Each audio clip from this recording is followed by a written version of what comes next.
No place better symbolizes the Canada-US tug-of-war for auto jobs than the river separating Detroit from Windsor. A tug-of-war that has intensified as President Trump has made clear he wants our auto sector and our auto jobs. Now, of course, Mark Carney promised that he could, quote, handle Trump, that he could, quote, negotiate a win, and that he would have a deal by July 21st. Well, here we are, it's almost November, and there's no deal, no win, no elbows, and increasingly, no jobs.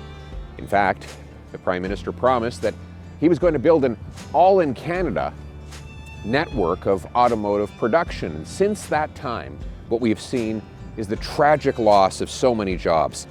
Just recently, Stellantis announced it was moving operations from a 3,000 worker plant in Brampton. And of course, there's been about 1,000 workers who lost their jobs at the CAMI plant in Ingersoll, and another 700 workers in Oshawa that have lost their jobs. Meanwhile, GM has announced that it's making $4 billion of investment in the US. Stellantis, $13 billion of investment. That's money leaving Canada to go to the United States of America, making them richer and us poorer, all bursting in and shattering into smithereens the promises Mark Carney made to those workers that he would protect their jobs. Of course, he made promises that no one could ever keep, and he broke promises that he should have been able to direct.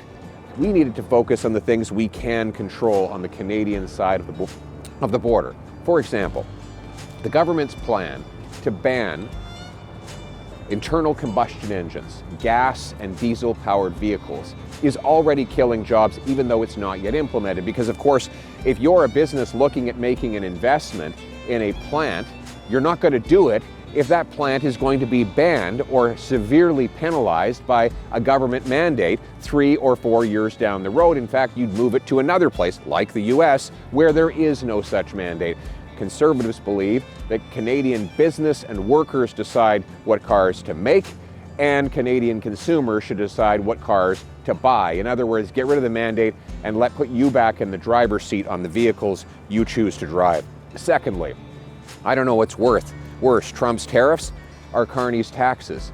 He's got an industrial carbon tax that applies to almost everything that goes into making an automobile.